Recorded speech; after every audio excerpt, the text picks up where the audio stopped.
नमस्कार किसान भाइयों, स्वागत है आपका हमारे YouTube चैनल आधुनिक खेती पर। आज हम बात करेंगे सरसों की खेती में पहली सिंचाई एवं पहली सिंचाई के बाद दिए जाने वाले खाद एवं उर्वरक की।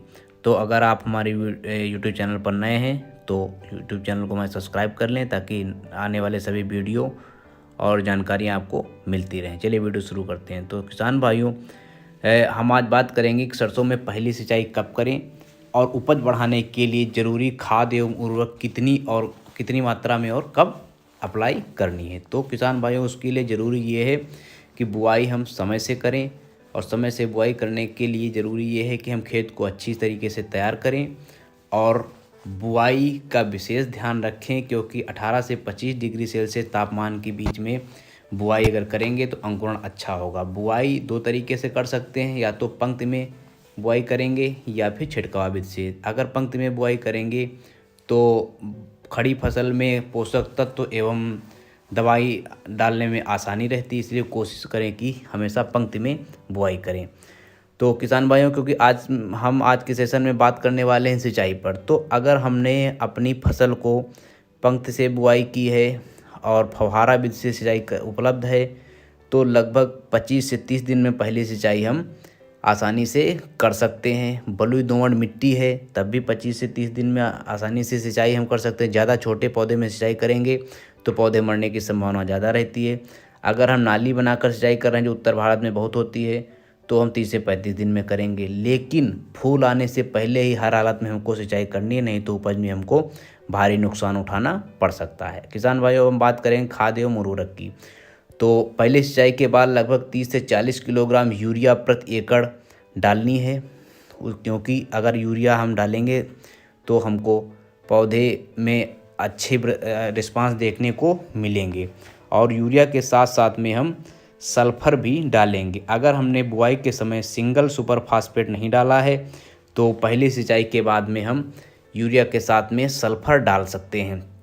किसान भाइयों, सल्फ़र क्यों डालना ज़रूरी है? क्योंकि सल्फ़र की कमी अगर हो गई तो दाने छोटे रह जाएंगे और दाने में तेल की मात्रा लगभग 3 से 4% तक कम हो जाएगी। तो सबसे अच्छा तरीका तो ये है कि सल्फ़र हम जिप्सम के रूप में ही खेत में डाल दें। जब हम खेत को तैयार करें, बुआई करें, उसी समय डाल दें तो सबसे अच्छा रहेगा। न जिप्सम के रूप में डालें तो सिंगल सुपर फास्फेट के रूप में डाल दें, नहीं तो हम पहले सिंचाई के बाद में डालेंगे। क्योंकि अगर पहले सिंचाई के बाद नहीं डालेंगे तो पत्ती हमारी छोटी रह जाएगी और लाल रंग की दिखने लगेगी। खासकर पौधे की ऊपरी पत्तियों पर लक्षण बहुत ज़्यादा दिखेंगे।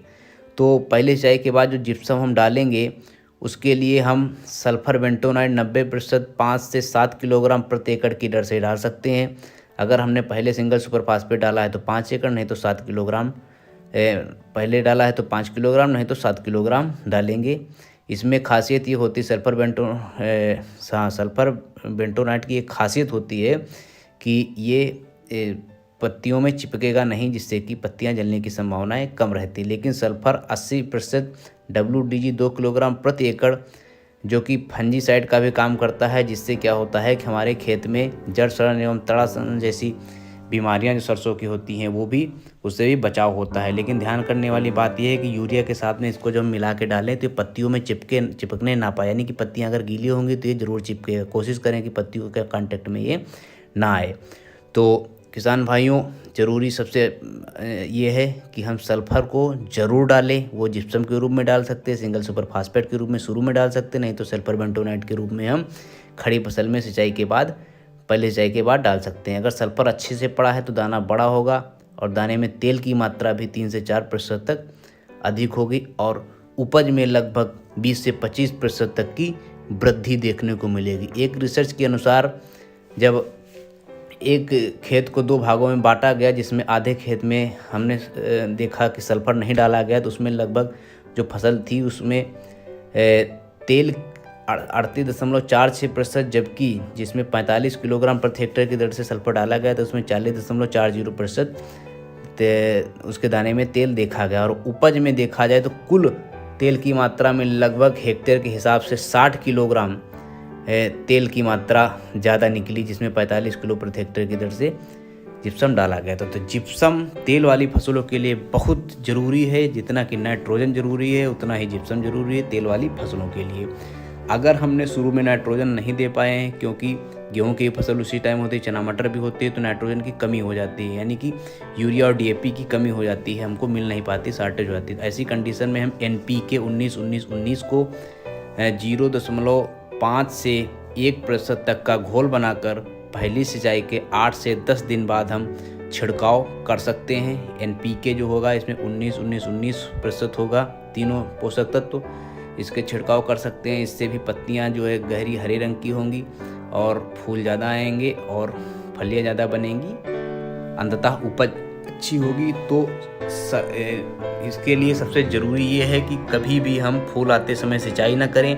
दूसरी चीज़, अगर हमने बुआई के समय सल्फर नहीं दिया है, वो चाहे जिप्सम के रूप में हो चाहे सिंगल सुपर फास्फेट के रूप में हो, तो पहली सिंचाई के बाद सल्फर ज़रूर डालें। और ध्यान रखें डालते टाइम कि पत्तियों के कांटेक्ट में ना पाए, इसलिए पंक्ति में बुआई की है तो नीचे सल्फर पंक्तियों में आसानी से डाल सकते हैं, नहीं तो हम यूरिया के साथ में भी अप्लाई कर सकते हैं और अच्छी उपज प्राप्त कर सकते हैं। वीडियो पसंद आया हो तो वीडियो को लाइक, शेयर और सब्सक्राइब करें और नए वीडियो, नई तकनीकी, नई योजनाओं के बारे में जानकारी पाने के लिए हमारे चैनल से जुड़े रहें।